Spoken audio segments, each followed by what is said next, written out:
bienvenue à ce nouveau numéro du débrief sur Média. Merci de nous rester fidèles. La menace terroriste se manifeste sur le continent africain sous différentes facettes. Ainsi, les forces armées africaines tentent de s'adapter afin d'apporter les réponses appropriées. C'est à cet effet que la 8e édition du Forum international de Dakar sur la paix et la sécurité en Afrique a réuni différents participants afin de réfléchir à ces réponses. Comment penser d'abord le développement sous le prisme de la sécurité et de la stabilité? Quelle réponse des forces armées africaines face à la menace terroriste? Le développement en première partie d'émission. Et puis en seconde partie du débrief, dans un monde globalisé, les relations et interactions entre les pays africains et leurs partenaires étrangers sont de plus en plus renforcées, que ce soit dans les domaines de la défense et de la sécurité, de la santé, de l'économie, des services et techniques, entre autres. Comment repenser la coopération entre l'Afrique et ses partenaires? Quelle synergie entre mécanismes collectifs et solutions nationales pour de nouvelles souverainetés? Le développement en seconde et dernière partie d'émission. Sur ce plateau, pour en parler avec nos invités, M. Mohamedou Lamine Bara Lo, vous êtes membre du comité scientifique du Forum de Dakar sur la paix et la sécurité en Afrique. Merci d'être là avec nous. Merci beaucoup Daouda, merci pour l'invitation. C'est encore un plaisir d'être là et de discuter de ces questions. Et tout le plaisir est pour nous. Merci également à M. Pape Ousmane Thiaw. Vous êtes doctorant en sciences politiques, analyste sécurité également. Merci d'être là avec nous. Merci beaucoup M. Sow. Je vous remercie pour l'information. Encore un plaisir d'être là pour discuter sur ces thématiques. Plaisir partagé. Et M. Lo, l'Afrique à l'épreuve des chocs exogènes, défis et stabilité de souveraineté, c'est le thème de la 8e édition du Forum de Dakar sur la paix et la sécurité. Déjà, pourquoi le choix de placer cette édition aujourd'hui sur les enjeux sécuritaires de souveraineté au cœur, de mettre aujourd'hui les enjeux sécuritaires et de souveraineté au cœur des débats? Alors, merci beaucoup Daouda. Je pense que c'est important de commencer par cette question-là. Le choix du thème est fondé, disons, sur ce qu'on a vécu récemment et ce que l'on vit encore. Pour remonter plus loin, j'irai jusqu'en 2008 pour parler de la crise des subprimes, une crise économique, une crise financière qui a abouti sur une crise économique avec l'impact qu'on a connu à l'époque. On se rappelle des émeutes de la faim dans plusieurs pays africains. Plus récemment, on a eu le corona avec l'impact que ça a eu partout dans le monde, notamment en Afrique. Et actuellement, la crise en Ukraine dont on vit les conséquences chez nous, à la fois sur le domaine de l'alimentaire, sur le domaine des hydrocarbures, mais également sur plein d'autres pans des politiques publiques. Et par rapport à cela, même le président actuel de la conférence des chefs d'État et de gouvernement de la CEDEAO mène une visite à Kiev et à Moscou dans ce sens-là. Voilà. Donc, face à ces chocs-là, qui se passent parfois à des dizaines de milliers de kilomètres, l'Afrique est toujours touchée. Raison pour laquelle il est important de se poser la question. Pourquoi on est aussi vulnérable face à ce qui se passe à l'étranger? Certes, on est dans un monde globalisé avec beaucoup d'interdépendances, mais les pays sont appelés quand même à travailler leur résilience. Donc, on ne peut pas parler de ces résiliences-là sans parler de souveraineté. Et ces questions également appellent à parler de la stabilité, parce que ces chocs-là et leurs conséquences au niveau des populations, au niveau des différents secteurs de vie publique, peuvent parfois mener à une certaine instabilité, raison pour laquelle il était important de discuter de ces questions-là et de sortir des axes à partir desquels les pays africains pourraient renforcer leur souveraineté, éventuellement maintenir des stabilités. Et par rapport à ce que vous venez de développer, pourquoi le continent africain aujourd'hui semble aussi vulnérable face à ces chocs exogènes? Alors, si on prend les trois cas que j'ai cités, subprime, corona et Ukraine aujourd'hui, l'élément sur lequel il faut mettre le doigt, c'est le caractère extraverti de nos économies. On a des économies qui structurellement ne sont pas très solides, donc une grande dépendance vis-à-vis de l'extérieur. Et une dépendance vis-à-vis de l'extérieur veut dire qu'on n'a pas de maîtrise sur les chaînes, sur les maillons décisifs de la chaîne de décision économique. Donc on ne fait que subir. Et quand on ne fait que subir, on n'a pas son mot à dire. C'est la raison pour laquelle on est vulnérable. J'ai cité deux secteurs tout à l'heure, les hydrocarbures, tout ce qui est carburant, pétrole, ensuite l'alimentaire. Donc on a vu que l'alimentaire c'était compliqué parce qu'on importait beaucoup, particulièrement des deux pays, que ce soit la Russie ou l'Ukraine. Mais il y a les hydrocarbures également qui jouent sur le transport, quel que soit le domaine dans le monde. Donc quand il y a une hausse de ces hydrocarbures-là et que nous, même si on a du pétrole, on n'a pas de capacité de raffinage, de grande capacité de raffinage, donc c'est des hausses qui impactent directement les coûts de production des différents produits et services chez nous. Donc on est exposé. Donc ce caractère extravert-là, c'est un élément central sur lequel il faut revenir pour mieux aborder ces questions de vulnérabilité-là. Et M. Thiaw, est-ce à dire aujourd'hui que les nouveaux défis et autres chocs auxquels fait face le continent africain remettent en cause aujourd'hui les questions de souveraineté de nos États? L'explication de M. Lo tout à l'heure me fait penser à une assertion du président François Hollande, le président français, il y a quelques années, qui disait qu'une petite économie ne pouvait pas être une grande diplomatie. Une petite économie ne peut pas être une grande diplomatie. Raison pour laquelle le fait que nos économies ne soient pas suffisamment résilientes impacte clairement sur notre capacité à, disons, faire entendre notre voix sur le plan mondial, à pouvoir négocier avec certaines puissances économiques actuelles. Maintenant, on se rend compte que la crise de la Covid-19 ainsi que la guerre en Ukraine sont de nature à fragiliser davantage nos économies et sont de nature également à relever nos tares et nos insuffisances par rapport à tout ce qui est investissement notamment dans l'agriculture, dans la santé surtout et surtout dans les politiques de défense. Donc on se rend compte clairement qu'on est défaillant dans plusieurs domaines et qu'il faudrait à un moment donné travailler davantage histoire de relever notre niveau sur tous les plans. Maintenant, le Sénégal, comme on le dit tout à l'heure, subit de plein fouet les chocs exogènes. Maintenant, il revient à nos leaders de faire en sorte de pouvoir faire face à tout ce qui se passe au niveau international. Et par rapport à nos chocs exogènes, est-ce que la situation que tous les deux vous venez de décrire ne doit pas pousser aussi à repenser la question de notre souveraineté économique? Alors, surtout face à ces chocs exogènes-là dont il est question. Le thème, c'est sécurité et souveraineté. Mais souveraineté aussi, ça peut toucher à plusieurs autres points, notamment sur le plan économique. On se rend compte qu'il y a différents mécanismes qui existent et qui font que nous ne pouvons pas forcément avoir une politique, disons, monétaire. Parce qu'on se rend compte qu'avec la crise actuellement de l'euro, le franc CFA qui est arrimé à l'euro, il y a une certaine dépréciation de la valeur du franc CFA qui impacte directement sur nos économies. Et on se rend compte que ça a un impact non négligeable sur les prix actuellement qui ne cessent de monter, dont le prix ne cesse de monter et dont le gouvernement a tout le mal du monde pour réguler ces prix. Donc tout ça, ce sont des leviers sur lesquels nous pouvons activer avec une petite dose de patriotisme, je dirais, pour pouvoir mettre en place les mécanismes, disons, de résilience de notre économie. Et M. Mohamedou Lamine Bara Lo, plus de 30 millions aujourd'hui de personnes réfugiées ou déplacées à l'intérieur de leur propre pays à cause que ce soit du terrorisme ou bien d'autres formes de conflits sur le continent. À cela s'ajoute la reprise des coups d'État, je ne dirais pas recrudescence, mais reprise des coups d'État dans certains États ouest africains. La pandémie de Covid-19, vous l'avez rappelé tout à l'heure, les conséquences du changement climatique également. Comment aujourd'hui les chocs exogènes viennent renforcer les problèmes endogènes déjà existants au sein de nos États? Alors vous faites bien de le rappeler, de citer les problèmes endogènes, parce que bien vrai que le forum va porter sur les chocs exogènes, mais il y a des réalités endogènes, il y a des menaces, des vulnérabilités qui sont là. Et le problème, c'est que les chocs exogènes sont assez lourds. Il a donné l'exemple tout à l'heure sur le seul axe donc de la dépréciation du CFA. Il y en a d'autres. J'ai dit tout à l'heure expliquer l'impact de la guerre en Ukraine, des hydrocarbures que l'on sent dans tous les secteurs. Le problème, c'est qu'aujourd'hui, prenons l'exemple de l'insécurité. On a diverses formes d'insécurité, comme vous l'avez dit, que ce soit le terrorisme et les autres, mais principalement le terrorisme.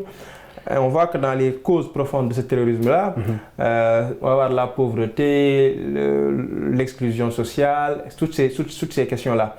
Mais les chocs exogènes viennent renforcer ces vulnérabilités. Des populations qui étaient déjà pauvres, avec un pouvoir d'achat très, très réduit, le choc, les hausses des prix viennent renforcer, disons, cette situation de vulnérabilité-là. Et cela ne fait que renforcer le cercle vicieux dans lequel la plupart de nos pays sont confrontés. On se rappelle très bien en 2009 jusqu'en 2010 avec les émeutes de la faim, beaucoup de pouvoirs ont été chancelés, ont été déstabilisés. Donc c'est la même chose qui revient, parce que les populations se trouvent dans des situations tellement extrêmes qu'elles veulent des solutions là et maintenant. Et dans ces contextes-là, c'est la porte ouverte, disons, à toutes les possibilités.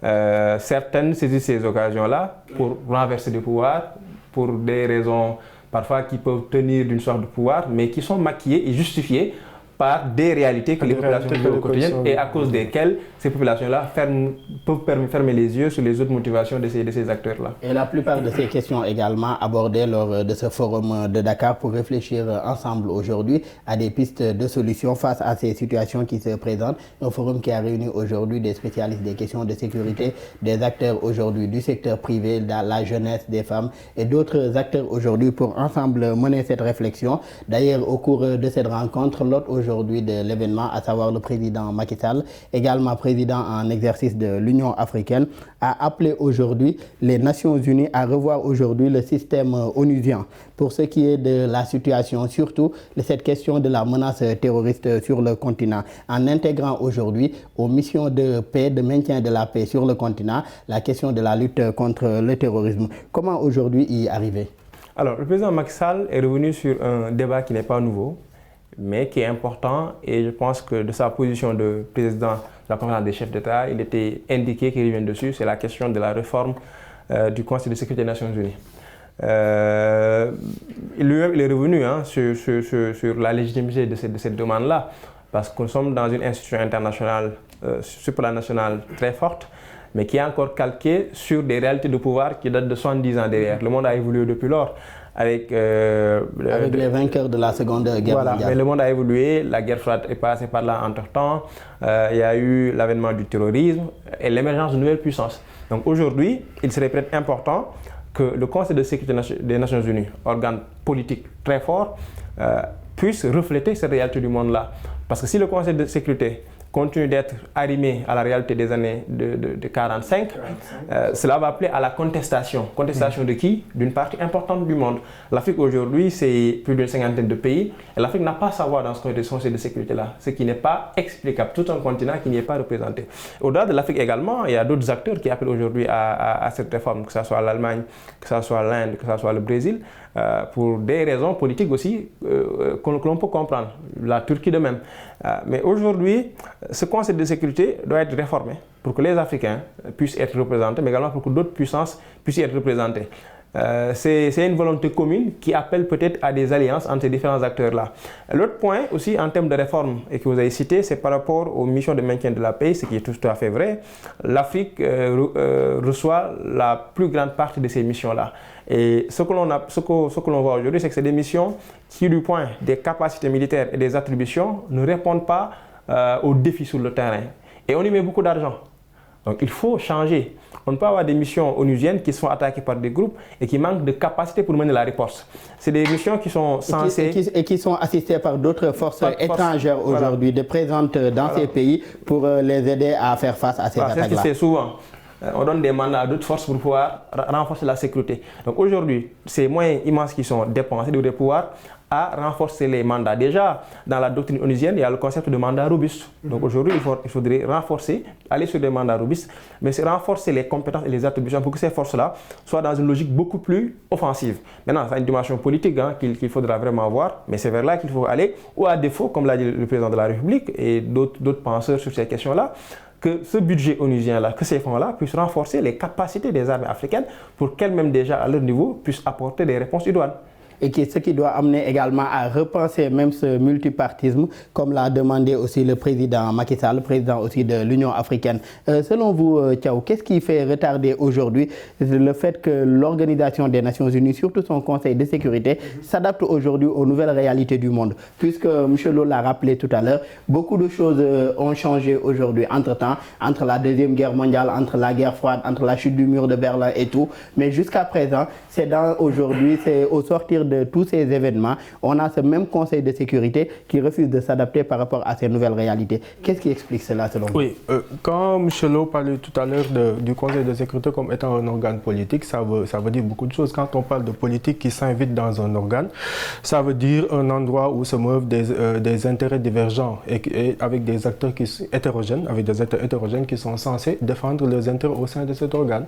Donc c'est ça qui justifie le fait que certaines D'où la nécessité aussi pour l'Afrique d'y avoir un siège pour défendre également les intérêts des Africains. Justement, mais en créant le Conseil de sécurité, en créant de manière globale l'ONU, ils ont fait en sorte, les grandes puissances, elles ont fait en sorte que le Conseil de sécurité soit un organe restreint dans lequel se prennent des décisions majeures, mais avec les grandes puissances. Donc ces grandes puissances, elles sont très peu enclines à ouvrir, à une ouverture du Conseil de sécurité pour que d'autres puissances puissent venir y participer. Maintenant, on est face à une bipolarisation. Si on regarde bien les différentes résolutions du Conseil de sécurité, le plus souvent, depuis 1945 jusqu'à maintenant, le plus souvent, c'est soit les États-Unis qui posent le veto, ou soit c'est la Russie qui pose son veto. Donc on était face à un monde bipolaire où il y avait deux puissances qui s'affrontaient. Maintenant, la réalité, elle est différente. On parle plutôt d'apolarité ou même de multipolarité. Et c'est le multipolarité qui domine actuellement avec l'émergence de la Chine, de l'Inde, du Brésil et qui ont tendance à contester cette prédominance des États-Unis et de la Russie. Bien entendu, actuellement, il y a une dimension économique très forte dans les luttes géopolitiques. Mais maintenant, il faudrait clairement prendre en compte cette dimension et allant à ouvrir le Conseil de sécurité pour que l'Afrique puisse y avoir un siège. Mais ça, ce n'est pas gagné parce qu'on sait tous comment la voix des dirigeants africains porte au niveau international. Il faudra plus de solidarité dans ce sens pour qu'on puisse accéder à avoir un siège permanent au niveau du Conseil de sécurité. Et les propositions de solutions ne manquent pas également par rapport à ces différentes situations que l'on vient de soulever. Parmi elles, l'opérationnalisation de la force africaine en attente. Une autre requête également du président Macky Sall. Selon vous, par quel mécanisme aujourd'hui y arriver? Cette force existe depuis 20 ans, ou bien un peu plus même, puisqu'elle a été créée en même temps aujourd'hui que la création de l'Union africaine. Aujourd'hui, jusqu'à présent, on parle de son opérationnalisation. Comment y arriver aujourd'hui? Puisque la situation actuelle demande aussi à ce que cette force soit opérationnelle. Nous, les chercheurs, nous avons fait une remarque toute simple, c'est que cette force africaine en attente n'est jamais intervenue sur aucun théâtre d'opération. Et on se rend compte que le plus souvent, c'est dû à un manque peut-être d'organisation, de coordination et peut-être de moyens. Donc nous devrions peut-être faire en sorte que l'Union africaine puisse être plus autonome par rapport à la mobilisation de ses moyens pour pouvoir mettre en pratique certaines, disons, initiatives allant dans le sens de préserver la paix au niveau de certaines régions africaines. En fait. Donc comme vous l'avez rappelé tout à l'heure, la force n'est jusqu'à présent pas intervenu en tout cas sur le théâtre des opérations, même s'il y a eu quelques exercices aujourd'hui en Afrique du Sud. Mais Bara, comment en arriver à cette autonomie, si on peut l'appeler ainsi, financière, c'est-à-dire pour soutenir cette force africaine en attente, puisqu'il faut également des moyens, qu'ils soient logistiques, financiers et tout. Comment arriver aujourd'hui à cette opérationnalisation de cette force africaine en attente, puisque c'est une requête quand même qui date? Alors, c'est une question qui revient très souvent et on a aussi tendance à la réduire à la question financière. Certes, qui est importante, mais qui n'épuise pas la question en fait. La question financière elle est importante parce que la guerre, la défense, la sécurité, c'est des moyens consistants. Alors, lors du forum, c'est un débat qui a été posé et l'une des orientations claires, c'est que sur le plan de la sécurité, les États africains doivent renforcer la part du budget alloué aux questions de défense. Donc la capacitation, c'est d'abord au niveau national. Il y a même une proposition de 5% du budget qui a été proposée à allouer à au niveau ces questions-là. Aujourd'hui, c'est des budgets qui vont autour de 2%, maximum 3%. Or, quand les menaces arrivent et qu'on est confronté à ce choc-là, les budgets montent à 25-30%. Donc autant prévenir en s'équipant, en renforçant ses capacités en temps de paix, en tout cas avant d'être assailli par la menace. Deuxièmement, au niveau régional maintenant, au niveau de l'Union africaine, le Fonds africain pour la paix fait partie d'une architecture globale de paix et de sécurité. Je pense que sous Kagame, au niveau de l'Union africaine, il y a un comité de réflexion qui avait été mis en place pour réfléchir sur la question. certains actes avaient été dégagés, par exemple des taxes sur le tourisme ou sur les télécoms, pour financer le fonds. Donc aujourd'hui, ça c'était des pistes pour renflouer ce fonds-là. Mais l'autre élément sur lequel je veux revenir, c'est que c'est d'abord une question qui se joue au niveau des États. Parce qu'une somme de faiblesse ne fait pas une force. Donc il faut d'abord la construction des armées au niveau des États. Ensuite, pouvoir manœuvrer ensemble. Parce que même si les fonds viennent et que ces détails logiques propres à chaque État ne sont pas réglés, l'opérationnalisation sera toujours un problème. Donc l'interopérabilité, il faut la travailler par le renforcement des capacités, mais ensuite par des manœuvres communes. Ce qui fera maintenant qu'en cas de problème, cette force pourra agir.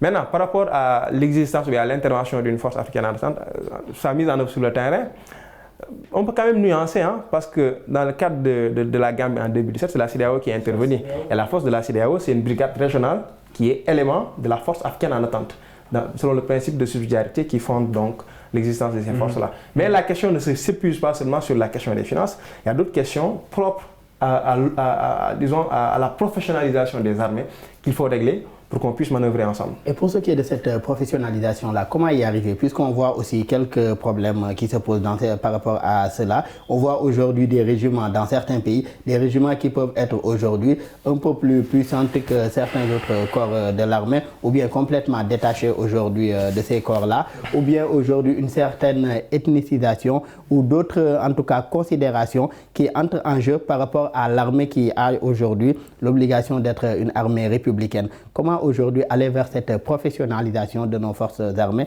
ou bien de certaines forces armées africaines? Super. Dans votre question, vous avez pratiquement balayé tout ce qui fait la non-professionnalisation. Donc l'ethnisme, tout ce qui va avec. Le professionnalisme des armées, c'est d'abord comprendre que l'armée est au service d'un État et d'une nation. Déjà dans sa composition, une armée doit refléter l'hétérogénéité nationale, les différentes couches, les différentes pans de la société doivent être représentées. Mais également une armée professionnelle, c'est une armée qui est fondée sur le mérite. Une armée qui investit dans les ressources humaines en termes de formation. Mais surtout, c'est une armée qui est au service d'un État respectueux des droits de l'homme. Parce que le problème dans beaucoup de pays où il y a cette sous-professionnalisation des armées, c'est parce que le politique, parfois aussi, il joue un grand rôle. Il y a une grande responsabilité politique dans la sous-professionnalisation des armées. L'exemple que vous donnez, quand dans des pays, des politiques prennent parti pour une entité au niveau de l'armée qu'ils renforcent au détriment des autres, c'est souvent parce qu'ils sont dans une logique de protection. Et de protection personnelle. Donc c'est là le problème. L'armée est au service de la défense de la sécurité de l'État. Et quand on dit sécurité nationale aujourd'hui, c'est aussi sous le prisme de la sécurité humaine. Donc à la fois la défense de l'État, mais également la défense des individus et des humains. Et cela enjambe les intérêts politiques particuliers. Et un autre problème aussi sur le terrain, mis à part ce que vous venez de dire, c'est-à-dire que certaines forces également sur le terrain qui luttent contre le terrorisme ou d'autres menaces sécuritaires, aujourd'hui, certains problèmes se posent par rapport à l'approvisionnement, puisque pour en revenir encore à la question politique, beaucoup aujourd'hui de moyens affectés, ou bien les moyens affectés en tout cas à ces forces-là, ce n'est pas l'intégralité de ces moyens-là qui arrivent à la base à ces forces qui en sont dans le besoin. Et il y a des exemples de pays qu'on a eu à connaître où les autorités politiques avaient même eu à demander des audits aujourd'hui par rapport à cette question-là. Barelo, comment aujourd'hui relever ce défi sécuritaire tout en veillant également au respect de la souveraineté de ces États concernés, puisqu'il se pose aussi une question de souveraineté dans le cadre de cette lutte? En fait, il y a un grand constat qui est fait pour embrasser toute la question. C'est que la réponse purement militaire ne suffit pas à endiguer la menace terroriste. Donc, les Nations Unies, à partir de 2015, le SG a fait une résolution sur la prévention de l'extrémisme violent. Pour dire aujourd'hui, le combat ne doit pas être seulement la répression, mais sur la prévention en amont. Et quand on parle de prévention, on s'intéresse aux causes profondes. Ces causes profondes-là, c'est ce qu'on a dit tout à l'heure. Donc, c'est la pauvreté, c'est l'exclusion sociale, c'est l'inéquité territoriale, le chômage, des jeunes qui sont désœuvrés et qui n'ont plus d'espoir. Et c'est très grave. Ce qui veut dire maintenant qu'il faut retravailler au niveau de l'humain. Il faut se rapprocher des humains. Il faut une présence de l'État. C'est un gros problème.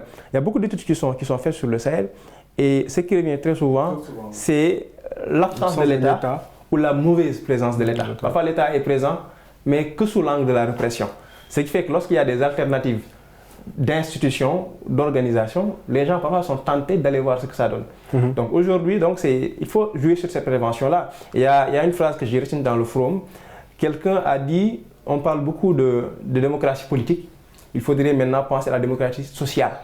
C'est-à-dire mettre l'humain, au lieu de penser démocratie politique, revenir aussi à la démocratie sociale, mettre l'humain au cœur du développement et même au cœur de la sécurité. En seconde partie d'émission, il sera question de parler de partenariat ou de coopération entre l'Afrique et ses partenaires. Ce sera la thématique en seconde partie d'émission.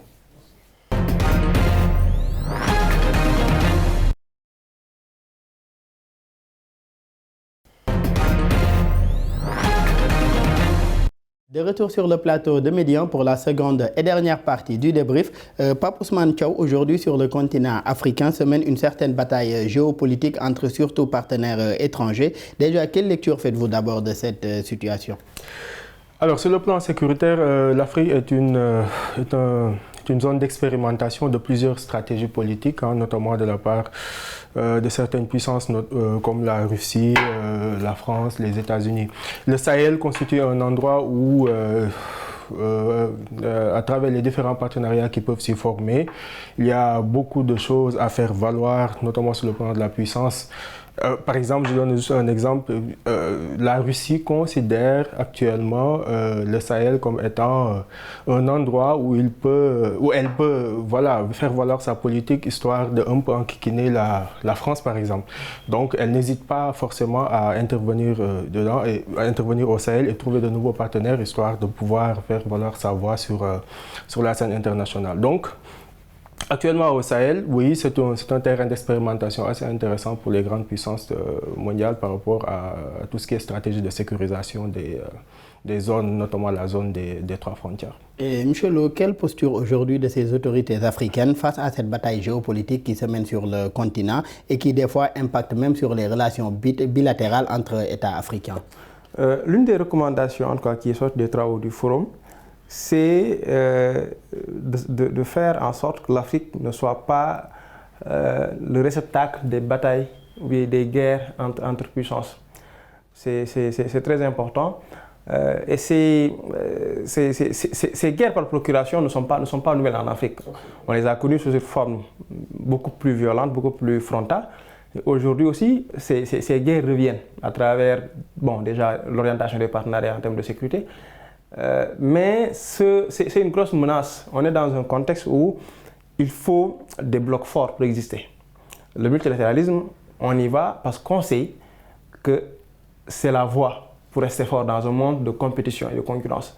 Donc aujourd'hui, l'Afrique ne peut pas rester un bloc fort. En tout cas, les communautés économiques régionales ne peuvent pas être des entités fortes si elles sont divisées par ces guerres d'influence-là. Cela veut dire quoi? Cela veut dire que les organisations régionales, la CEDEAO, la SADC et autres, ont un rôle important à jouer.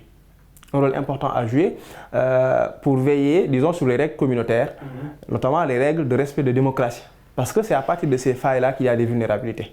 Ensuite, ce qu'il faut comprendre pour les États africains d'abord, c'est que les partenaires ne viennent qu'en appoint. Que ce soit la sécurité ou l'économie, l'essentiel doit émaner de nos États. Parce que la question de fond, c'est des questions de souveraineté. Vous avez un partenaire qui arrive à un tel niveau d'implication dans vos affaires intérieures qu'à un moment donné, votre souveraineté tient de son bon vouloir. Raison pour laquelle il faut développer des capacités internes. Mais là, il y a de grosses faiblesses.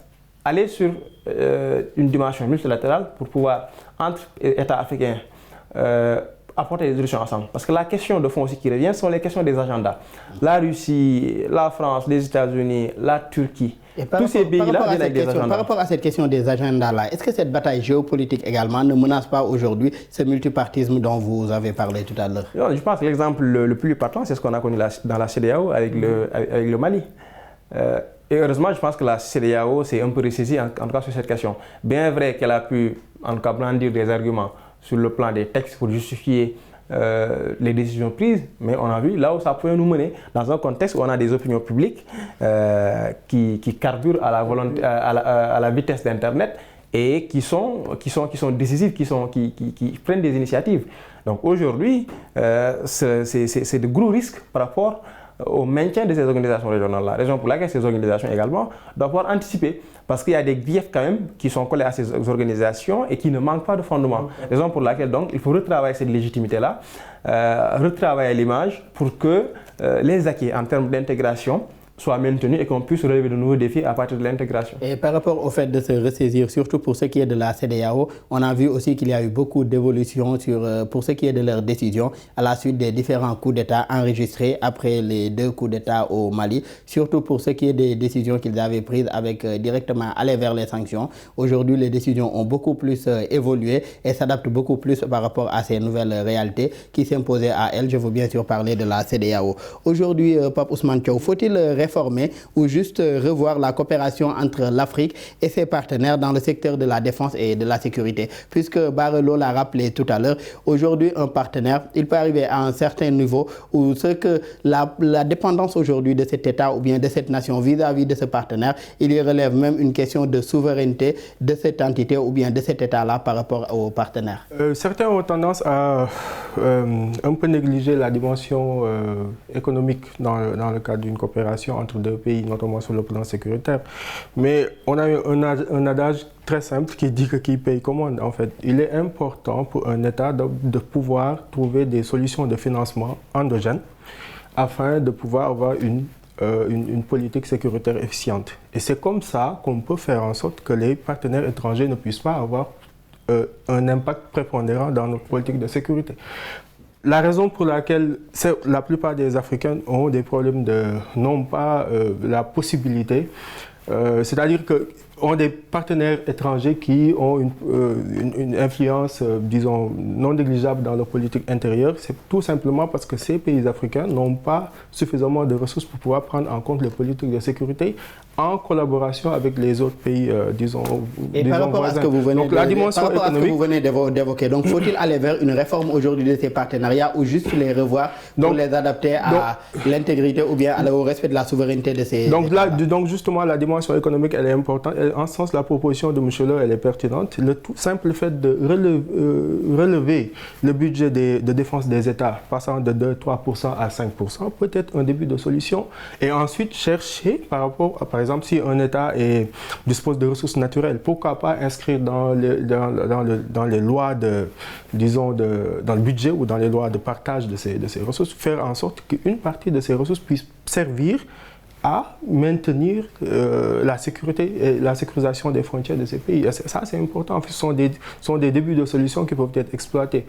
Ce que j'essaie de dire en gros, c'est que la dimension économique, elle est importante et que pour que l'on puisse avoir un partenariat, disons, équilibré avec les partenaires étrangers, il faudrait que l'on puisse s'autofinancer sur le plan sécuritaire. Et pour la question des ressources naturelles, M. Lo, sa proposition, est-ce que cela aujourd'hui ne doit pas amener aussi à repenser donc nos contrats et autres accords pour l'exploitation ou bien pour la gestion de nos ressources naturelles ou d'autres ressources extractives?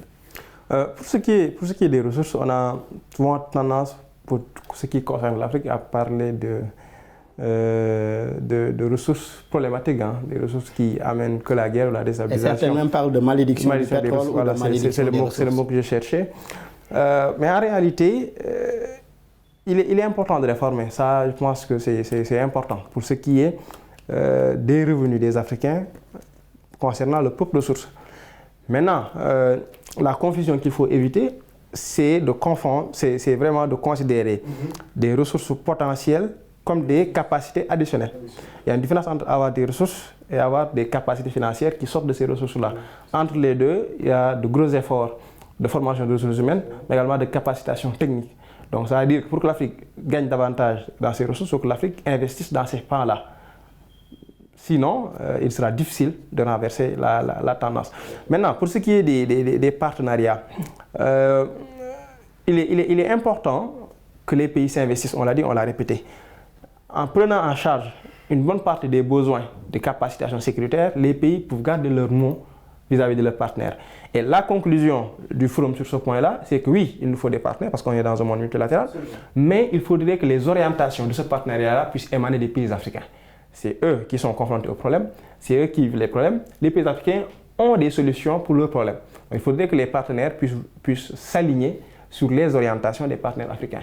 Maintenant, pour que l'Afrique puisse imposer ce tempo-là, il est clair qu'il lui faut mettre la main pour développer ces capacités-là. Sinon, sans ces capacités-là, la logique économique voudrait naturellement que voilà, ces partenaires-là aient une grande prépondérance. Et cela devrait forcément aussi passer par l'augmentation des budgets, comme vous l'avez dit tout à l'heure, alloués aux forces armées ou bien à la défense et la sécurité.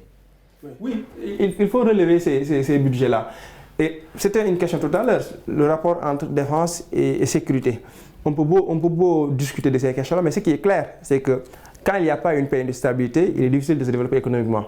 Ou du moins, une vraie croissance économique saine. Dans les zones de conflit, il y a de l'économie, mais c'est une économie criminelle qui participe davantage à enfoncer ces pays-là qu'à les relever. Donc, pour qu'ils pensent le développement, le climat social, le climat d'affaires, la conception de risque, la volonté d'investir dépend de la sécurité et de la stabilité. Et pour y arriver, l'un des vecteurs les plus importants que nous avons, c'est les forces de défense et de sécurité formées, capacitées, respectueuses des droits de l'homme et qui servent un État.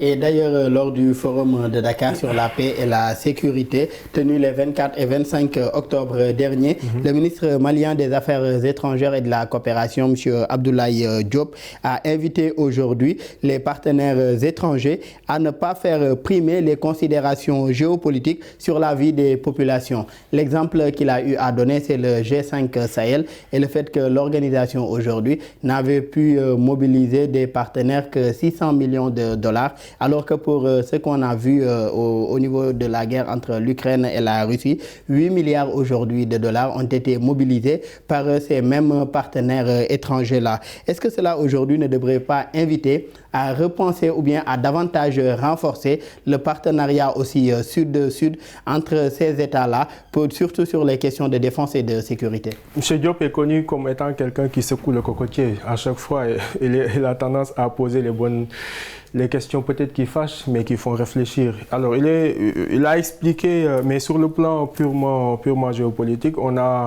je crois qu'il n'a pas pris en compte le concept de l'urgence, c'est-à-dire que la guerre en Ukraine, c'est une menace déjà présente, une attaque militaire déjà en cours, et les partenaires de l'Ukraine se devaient de s'organiser pour pouvoir venir en aide à l'Ukraine. La menace terroriste est tout aussi réelle dans la zone sahel. Oui, je comprends, mais c'est ce qui a justifié le fait que les partenaires européens de l'Ukraine ont pu rassembler autant d'argent en un temps si record. Cela ne justifie pas peut-être... Et qu'en est-il aussi de l'urgence également face à la menace terroriste dans la zone sahel? Cela ne justifie pas, bien entendu, le fait que le G5 Sahel ne puisse pas rassembler 480 millions d'euros depuis lors. Mais il faut juste distinguer le fait que la menace terroriste est différente d'un affrontement militaire. La menace terroriste est une menace, disons, un peu abstraite, que l'adversaire n'est pas quelqu'un de visible tout le temps. C'est-à-dire qu'il faut des capacités autres que humaines pour pouvoir faire face à la menace terroriste. Mais est-ce que c'est pas pour cela que la lutte également face à la menace terroriste doit être beaucoup plus difficile? Et surtout, c'est une lutte de longue haleine. Et surtout, c'est une lutte de longue haleine qui nécessite le fait de prendre son temps justement pour pouvoir mettre en place des politiques efficaces. Donc, c'est peut-être ce genre de considérations qui font que les partenaires ne sont pas totalement, disons, rapides dans la mobilisation des financements nécessaires pour pouvoir appuyer le G5 Sahel. Mais globalement, il a mis en relief une certaine, disons, disparité dans la prise en compte des besoins, disons, des Africains et des besoins des Européens. Monsieur Mohamed Lamine Barelo, selon vous, qu'en est-il par rapport à cette remarque ou bien à cette idée-là posée par le ministre malien des Affaires étrangères et de la coopération par rapport aujourd'hui à ces exemples qu'il a donnés et surtout la nécessité aujourd'hui de renforcer davantage cette coopération entre États du Sud, surtout sur les questions de défense et de sécurité? Je pense qu'il faut revenir au basique, sur la question des intérêts des États. Un État définit sa politique étrangère selon ses intérêts. Quels que soient les discours, c'est des réalités qui ne changent pas. Les Européens, en réalité, ont perçu la situation de l'Ukraine beaucoup plus menaçante pour leur existence et pour leurs intérêts que la situation du Sahel. Très important. C'est d'abord la première variable qu'il faut considérer. Donc, il y a des intérêts vitaux, des intérêts stratégiques. Donc, ces intérêts-là sont menacés dans un environnement qu'ils jugent immédiat. C'est normal, à leur niveau, qu'ils y mettent plus d'intérêts.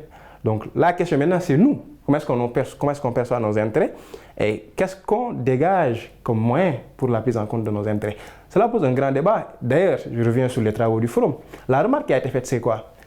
Aujourd'hui, on a plus de 18 stratégies au Sahel par rapport à la lutte contre le terrorisme. Qu'est-ce qui a ouvert la porte à ces nombreuses initiatives? C'est parce qu'il n'y a pas eu d'initiative durable de réponse au niveau des États et au niveau régional. Si aujourd'hui la CEDEAO avait eu des réponses viables dès le départ, on n'aurait pas connu, disons, cette avalanche d'initiatives. Raison pour laquelle il faut revenir aux mécanismes régionaux et principalement sur les mécanismes collectifs dont le plus pertinent est celui de la CEDEAO. Cela me permet donc de toucher la question du G5 Sahel qui a été abordée. Le G5 Sahel, c'est une alliance de défense. Mais il faut rappeler qu'avant l'alliance de défense, il y a un cadre beaucoup plus cohérent, beaucoup plus intégré, qui est la CEDEAO et son mécanisme.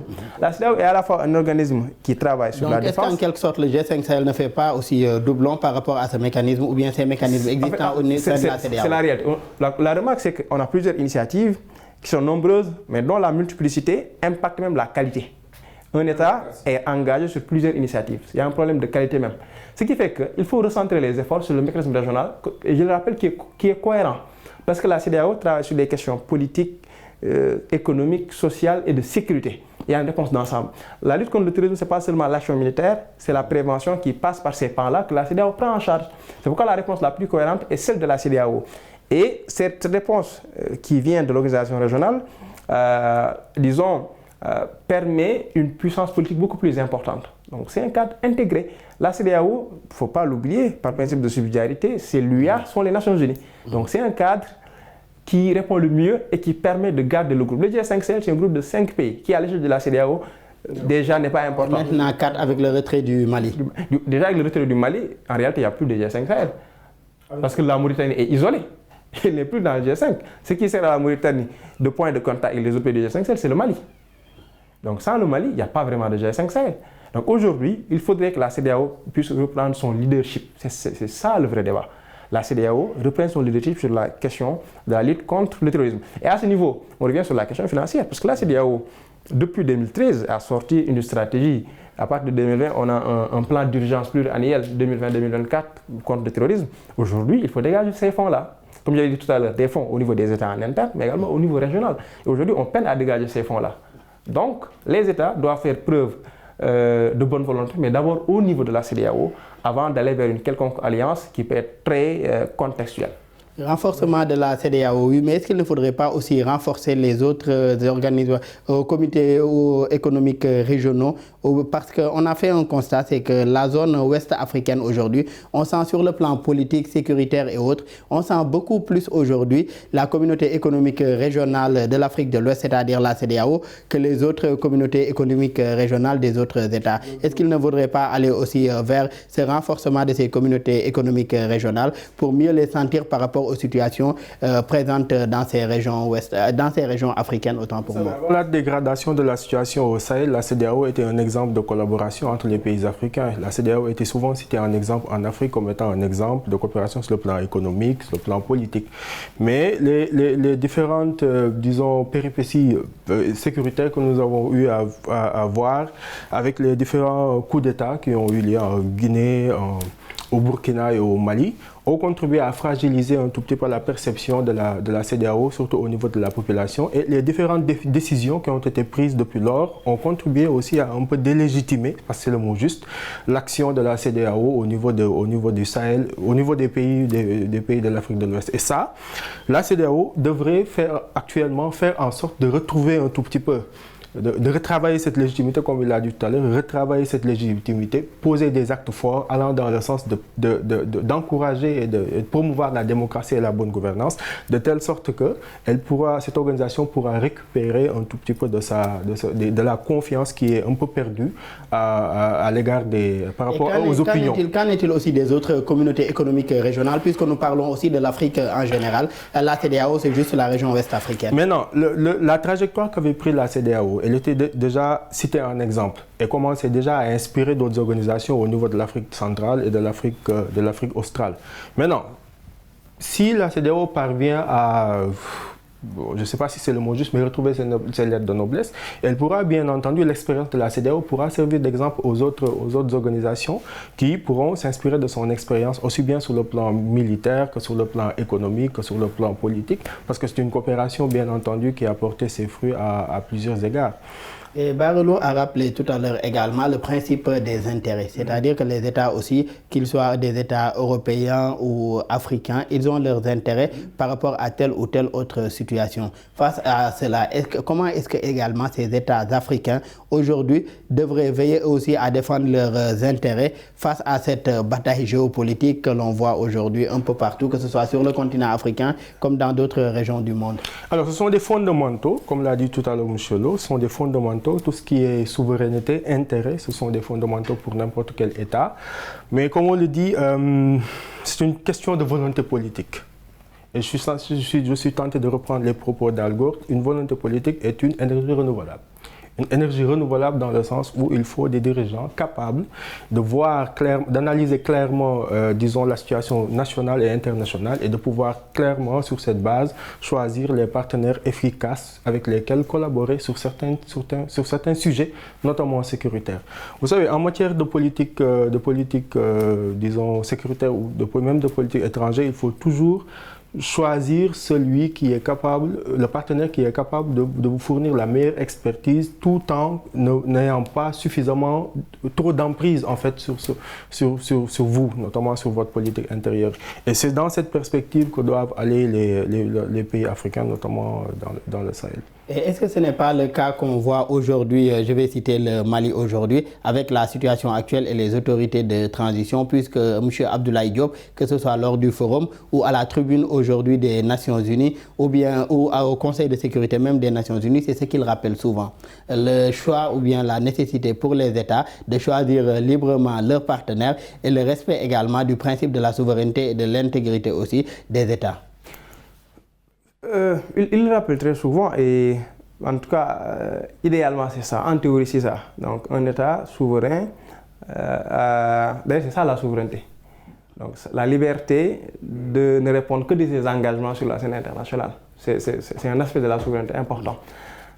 Mais dans la réalité c'est beaucoup plus complexe. En tout cas ce qui est clair, c'est que tous les États doivent orienter leur politique publique de manière à avoir cette autonomie de décision-là, de pouvoir décider sur le partenaire à prendre, de pouvoir en supporter les conséquences. Donc, ce qui veut dire que sur différents domaines de politique publique, il faut se préparer à avoir les moyens d'avoir cette orientation-là. Mais globalement, ce qui est surtout important à mon avis, Ousmane l'a abordé d'abord, c'est qu'il faut d'abord une volonté politique au niveau des États. Parce que sans cette volonté politique au niveau des États, au niveau régional, il n'y aura rien. J'aime rappeler que la CEDEAO est constituée d'États. Si les différents États ne jouent pas le jeu, la CEDEAO sera une coquille vide. Donc cette volonté politique, c'est d'abord au niveau des États. Ensuite, au niveau régional, mutualiser les forces. Les grandes puissances, c'est des grandes puissances. C'est aussi simple que ça. Qui ont des capacités. Qui ont des capacités d'ingérence, parfois, qui ont des leviers sur lesquels appuyer pour déstabiliser. Nos petits États, parfois individuellement, malgré, disons, le soutien populaire, ne peuvent pas toujours faire face. Donc, c'est à un niveau multilatéral, à un niveau régional, dans une convergence de points de vue et d'intérêts. Maintenant, la convergence des intérêts, on la construit. La convergence des intérêts ne tombe pas du ciel. C'est les États qui discutent, qui identifient les intérêts de part et d'autre et qui travaillent sur des stratégies, sur des orientations de maximisation, en tout cas de renforcement, d'optimisation de part et d'autre. C'est comme ça que les États peuvent agir. Par rapport à ce que vous êtes en train de développer, la menace terroriste qui est aujourd'hui asymétrique, globale, avec différentes ramifications également, vous l'avez expliqué tout à l'heure, face à cette situation, il faudrait aujourd'hui pour certains États une coopération avec des partenaires, qu'ils soient des partenaires publics ou privés, puisque je le rappelle, lors même du forum, il y avait un atelier sur également cela, c'est-à-dire l'implication aujourd'hui du secteur privé dans la construction de nouvelles souverainetés. Comment aujourd'hui arriver à en faire un partenariat gagnant-gagnant, c'est-à-dire face à la situation actuelle, qu'on soit pays dits développés ou bien grande puissance ou pays africains, arriver à un partenariat gagnant-gagnant pour les différentes parties prenantes, surtout face à cette situation sécuritaire que l'on voit? Alors, il faut d'abord comprendre qu'on est dans un monde où on est devenu très libéral. Oui. Donc, on n'a plus des États autant investis dans le fonctionnement de l'économie. Donc, on a des États plutôt arbitres. Donc aujourd'hui, la souveraineté, il faut la construire et la maintenir. Le secteur public à lui seul ne le peut pas. Donc le secteur privé, qui occupe plus de 80% de la population, est forcément un acteur majeur de la construction des souverainetés. Comment ça se passe maintenant aujourd'hui? L'État fait une délégation, mais l'État doit aussi encadrer. Parce qu'aujourd'hui, il y a des secteurs critiques. Il y a des secteurs critiques. Dans ces secteurs critiques-là, il y a des opérateurs qui peuvent être critiques. Donc dans les secteurs critiques, l'État doit renforcer les acteurs nationaux par gradation. Les acteurs nationaux, ensuite, à un niveau régional, soutenir les acteurs régionaux. C'est ça la réalité. Parce qu'aujourd'hui, l'agriculture sénégalaise, c'est les privés. Donc il faut qu'on puisse renforcer ces privés-là. Si ces privés-là arrivent à renforcer leur productivité, à mettre les conditions d'un renforcement des chaînes de valeur, c'est comme ça que le Sénégal arrivera à être moins touché par les chocs exogènes sur le domaine de l'alimentaire. Sur le domaine des hydrocarbures, c'est la même chose. Le Sénégal va exploiter son pétrole, mais sur toute la chaîne de raffinage, de distribution, il faut que le Sénégal arrive à optimiser ses capacités. Ce n'est que comme ça que lorsqu'il y aura des chocs à l'étranger, les capacités du Sénégal pourront servir le Sénégal, ensuite servir les pays de la sous-région. Donc dans le secteur privé, il faut que les États travaillent sur les secteurs critiques et que dans ces secteurs critiques-là, que les acteurs économiques nationaux puissent avoir la voix. Les instances décisionnelles des secteurs et des opérateurs critiques, on doit y retrouver une bonne part, une mainmise des nationaux, une bonne présence de l'État. Ce qui appelle à impliquer aujourd'hui les différents acteurs, que ce soit sur le plan national, puisque vous avez cité beaucoup d'acteurs au plan national, comme également au plan international, surtout pour ce qui est de la résolution des conflits. Aujourd'hui, renforcer davantage des mécanismes comme le mécanisme tripartite de résolution des conflits, à savoir Organisation des Nations Unies, aujourd'hui Communauté économique régionale de la zone concernée et également Union africaine. Malheureusement, nous en sommes à la fin de cette émission. Je rappelle que nous recevions M. Mohamedou Lamine Bara Lo. Vous êtes membre du comité scientifique du Forum de Dakar sur la paix et la sécurité en Afrique. Merci d'avoir été avec nous. Merci beaucoup Daouda, c'est toujours un plaisir d'être là. Je vais profiter de l'occasion pour remercier le CHET, donc, qui a géré cette commission scientifique, particulièrement le général de division Mbaye Cissé et tous les membres du comité qui ont mené un travail excellent qui a abouti donc à ce forum qu'on a vécu. Merci également à vous puisque vous avez partagé tout au long de cette émission les différentes conclusions de ce forum sur le plateau du débrief. Merci également. Merci à M. Pape Ousmane Thiaw. Vous êtes doctorant en sciences politiques, analyste sécurité également. Merci d'avoir été avec nous. Ok, merci beaucoup M. Sow et merci à M. Lo pour les éclaircissements par rapport aux conclusions du forum qui nous a beaucoup appris sur les... Merci aux collègues de l'équipe technique pour les facilitations et la réalisation de cette émission. Merci à vous tous qui nous suivez. Très bonne suite de programme sur nos antennes.